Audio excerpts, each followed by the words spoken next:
Bharatiya Janata party के नेता नरेंद्र मोदी जी ने सेना के सम्मान में निर्णय किया और 42,000 करोड़ से ज्यादा राशि वन पेंशन वन ब्रांड केंद्र देने का काम। मान्यवर, दुनिया में अस्थिरता बढ़ी, चाहे यूक्रेन हो, यमन हो, चाहे कोरोना में दुनिया भर में बसते हुए हमारे भारतीय हो, 90 से ज्यादा यूक्रेन से उड़ानें कर दोनों राष्ट्राध्यक्षों से बात कर 3 दिन तक युद्ध बंद कर 23,000 भारतीयों को घर पे लाने का काम नरेंद्र मोदी से।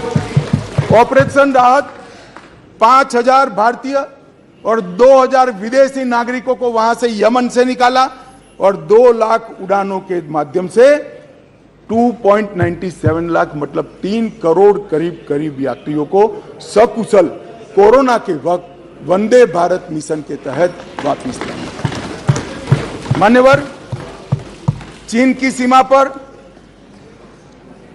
हमारी आर्टिलरी न पहुंचे ऐसी स्थिति थी, रोड ही नहीं बनाए थे, नक्शा ही देखते रहते थे।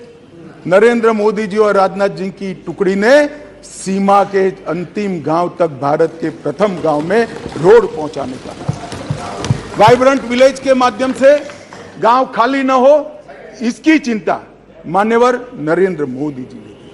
मान्यवर, किसानों के कल्याण के लिए ढेर सारे काम करें, बजट में 6 गुना वृद्धि करी। जरा सुनो भाई सुरेश, आप लोग 21,900 करोड़ रुपए का छोड़कर गए थे। कितना छोड़कर गए थे भाई? 21,900 करोड़। अब ध्यान से सुनना, 21,900 करोड़ को 6 गुना बढ़ाकर 1,25,000 करोड़ रुपए का बजट नरेंद्र मोदी। मान्यवर, खाद्यान्न के उत्पादन 265 मिलियन टन से बढ़कर 22-23 में 323 मिलियन टन रिकॉर्ड उत्पादन। प्रधानमंत्री किसान सम्मान योजना में आगे बात कर चुका हूं, 14 करोड़ लोगों को 6,000 रुपया, 2,41,000 करोड़ रुपया। और ये एमएसपी बहुत चिल्लाते रहते हैं। मैं आपको पूछना चाहता हूं मान्यवर, आपके माध्यम से जो अविश्वास प्रस्ताव लेकर आए हैं उनको मैं एमएसपी के बारे में जरूर पूछना चाहता हूं कि भैया आपने एमएसपी की कितनी खरीदी की थी और एमएसपी में के रेट में कितनी बढ़ोतरी की थी। जरा हिसाब किताब लेकर जनता के सामने जाइए। मगर नहीं जाएंगे, बैठे बैठे बोले रह गएंगे एमएसपी का क्या हुआ। मैं बताता हूं सत्य क्या है और मैं इस सदन के माध्यम से देश की जनता को और 14 करोड़ किसानों को कहना चाहता हूं कि आपके घर में सबसे ज्यादा एमएसपी और एमएसपी पर सबसे ज्यादा धान खरीदने का काम कोई एक सरकार ने किया है तो नरेंद्र मोदी। मान्यवर, धान की खरीदी पहले ध्यान से सुनना, सभी सभासदों को मेरा विनंती है, ध्यान से सुनिए। धान की खरीदी 475 लाख मैट्रिक टन मनमोहन सिंह जी ने अपने अंतिम साल में की। मैं फिर से आंकड़ा बोलता हूं, 475 लाख मैट्रिक टन। नरेंद्र मोदी जी ने अंतिम खरीदी 896 लाख मैट्रिक टन, 88% की वृद्धि।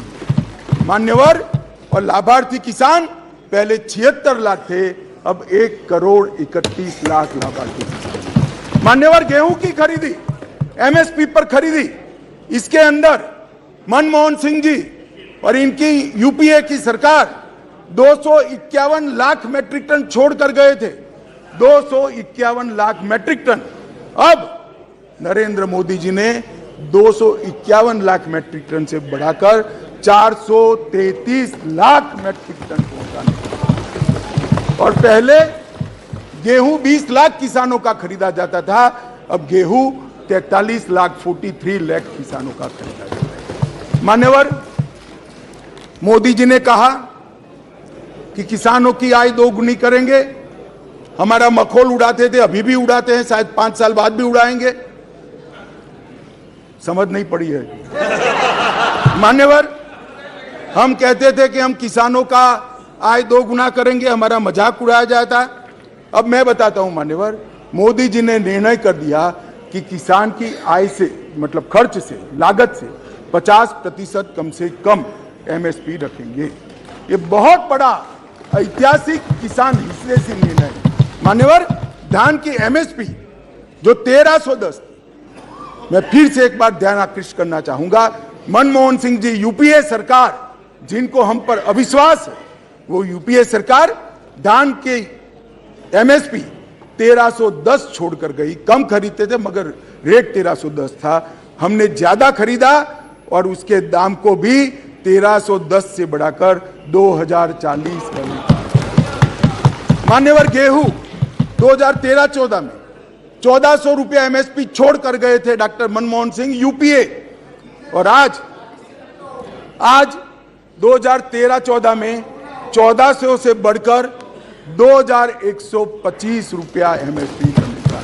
हमने गेहूं ज्यादा भी खरीदा और गेहूं का दाम भी ज्यादा दिया। मान्यवर, ये ना ही किसान हितैषी है, ना एक गरीब हितैषी है, ना एक पिछड़ा हितैषी है। उनको अपने परिवारों के अलावे किसी का ध्यान नहीं है। और इसलिए मोदी जी ने आज कहा है, 9 तारीख को आज कहा है, 9 अगस्त को, परिवारवाद ट्वीट किया, भ्रष्टाचार और तुष्टीकरण। मान्यवर,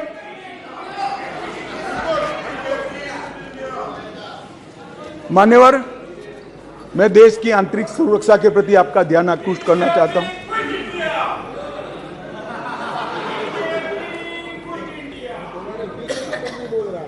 भाई, अभी भी सत्यता स्वीकारो, नहीं तो जो होए उसके भी आधे हो जाओ। मान्यवर, मैं देश की आंतरिक सुरक्षा के प्रति इस देश की जनता का आपके माध्यम से, महान सदन के माध्यम से था।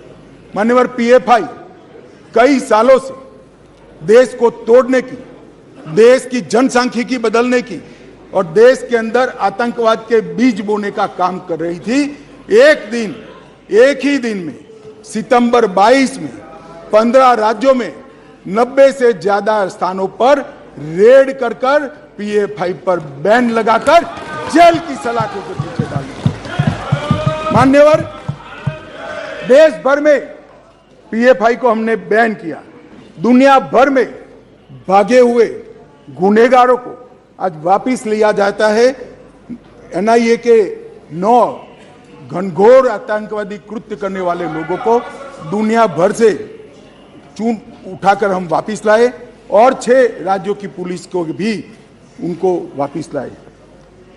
सचिन बिश्नोई, सिद्धू मूसावाले की हत्या का आरोपी था, उसको भी वापिस लाए और तंवर राणा का भी केस अंतिम सुनवाई तक पहुंचा है। मुझे भरोसा है बहुत कम समय में बॉम्बे के बम हमले के आरोपी राणा को भारत की कानून की अदालत के तहत लाया। मान्यवर, विदेश में भारतीय दूतावासों पर, लंदन, ओटावा, सैन फ्रांसिस्को पर जो हमले हुए, वो तीनों मामलों को हमने एनआईए को सौंपा है। और मान्यवर, लगभग मैं यूएपीए को कठोर करने का निर्णय बिल लेकर आया था यहां पर, और उस सदन में दिग्विजय सिंह कहते थे इसका दुरुपयोग होगा। मैं आज सदन को बताना चाहता हूं, विपक्ष को भी बताना चाहता हूं, यूएपीए का उपयोग टेररिस्ट कृत्य करने वाले इनके खिलाफ होता है। हम किसी को डरने की जरूरत नहीं है। उस वक्त भी मैं नहीं समझ सकता था आपको क्यों डर लग रहा है, परंतु जिन्होंने टेररिस्ट कृत्य नहीं किया उसको डरने की जरूरत नहीं है। लगभग 54 व्यक्तियों को हमने यूएपीए के तहत आतंकवादी घोषित किया, इंटरनेशनल मान्यता लाए हैं और एक में भी विवाद नहीं हुआ है। कोई राजनीतिक दुरुपयोग मान्यवर नहीं। मान्यवर, अभी गोगाई जी नारकोटिक्स का बात करते थे, वो कहते थे कि नारकोटिक्स का चलन बढ़ गया है। मान्यवर, इनकी समझ में थोड़ा फर्क है, मैं बाद में दुरुस्त करता हूं इसको।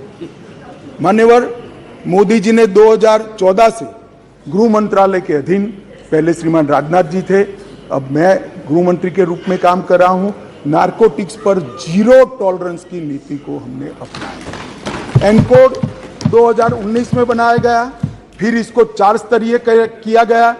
एनकोड पोर्टल, डेटा इंटीग्रेशन और नॉलेज मैनेजमेंट सिस्टम के पोर्टल बनाए गए। मादक पदार्थ की तस्करी के विस्तृत जांच के लिए जेसीसी, जिसमें ढेर सारे डिपार्टमेंट और सरकारें होती है, इसका गठन किया गया। Dedicated anti narcotics task force राज्यों में बनाई गई। राष्ट्रीय नारकोटिक कैनाइन पूल की स्थापना की गई और 75वें स्वतंत्रता दिवस के मौके पर 1,65,000 किलोग्राम नारकोटिक्स को जलाया गया और अब वो टोटल आजादी के अमृत महोत्सव के एक वर्ष में 10 लाख किलो पहुंच गया है। अब मैं जो गोगाई जी कहते थे इसका जवाब दिया।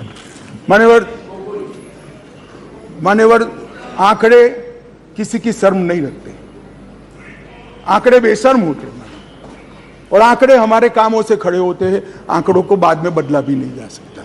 अब 2006 से एक सरकार थी, यहाँ यूपीए की सरकार थी, जिसको हम पर थोड़ा अविश्वास है। 2006 से 13 का समय उनका ही था। उसमें क्या हुआ, जब्त की गई ड्रग 1,52,000 किलो थी। मैं फिर से सदन का और सदन के माध्यम से देश का ध्यान आकृष्ट करना चाहता हूं। जब्त की गई ड्रग 1,52,000 किलो थी और 2014 से 22 तक 1,52,000 करोड़ से बढ़कर 3,73,000 किलोग्राम ड्रग्स हमने जब्त किया। गोगाई जी 181% वृद्धि हुई और कीमत, गांजा पकड़ लेना, भांग पकड़ लेना एक बात है, जो महंगे और शरीर को ज्यादा नुकसान करने वाले और पैसे की दृष्टि से नुकसान करने वाले जो नारकोटिक्स के पदार्थ है, वो कीमत से मान्यवर 2006 से 13 में 768 करोड़ की ड्रग पकड़ी गई। मैं फिर से रिपोर्ट करूंगा, 768 करोड़, जिससे यूपीए सरकार संतुष्ट थी। उन्होंने अपने रिपोर्ट कार्ड में भी लिखा था। और 14 से 22 तक एकदम वही कालखंड 768 करोड़ और 14 से 22 में 18,000 करोड़ रुपए की ड्रग को नरेंद्र मोदी सरकार, और ये हम पर सवाल उठा रहे। इसलिए मैं कहता हूं कि आपको भरोसा नहीं है, मगर देश की जनता को विश्वास है। कुल मामले 1257 दर्ज किए थे, अब 3700। अब इन्होंने कल यहां ज्ञान बांटा कि पहले 1257 थे, अब देखिए बढ़ गए 3700 हो गए। भाई नारकोटिक्स के खिलाफ केस अच्छे हैं या बुरे माने जाएंगे? हम पकड़ते हैं, आप पकड़ते ही नहीं थे, चलने देते थे। हमने पकड़ना शुरू किया, इसलिए 1257 से बढ़कर 3700 केस हो गए और गिरफ्तारियां आपने 1363 की थी, हमने 5400 गिरफ्तारियां करी।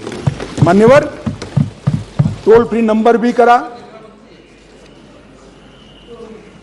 माननीय सदस्यों, सभा की सहमति हो तो गृह मंत्री जी के भाषण की समाप्ति तक सभा की कार्रवाई बढ़ा दी जाए।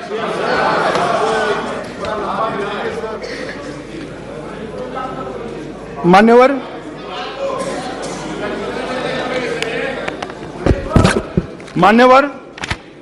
3 करोड़ युवा और 2 करोड़ महिलाओं को नशा मुक्त अभियान में अलग अलग विभागों के, समाज कल्याण विभाग, महिला और बाल कल्याण विभाग, शिक्षा विभाग, गृह मंत्रालय, वित्त मंत्रालय, सब ने इकट्ठा होकर साथ में जुड़ा है और लगभग 9.5 करोड़ लोग तक नशा मुक्त भारत अभियान की शपथ और टोल फ्री नंबर पर मिस कॉल करने की पहुंच बढ़ी है। मान्यवर, ये हमारे प्रयासों को दर्शाता है।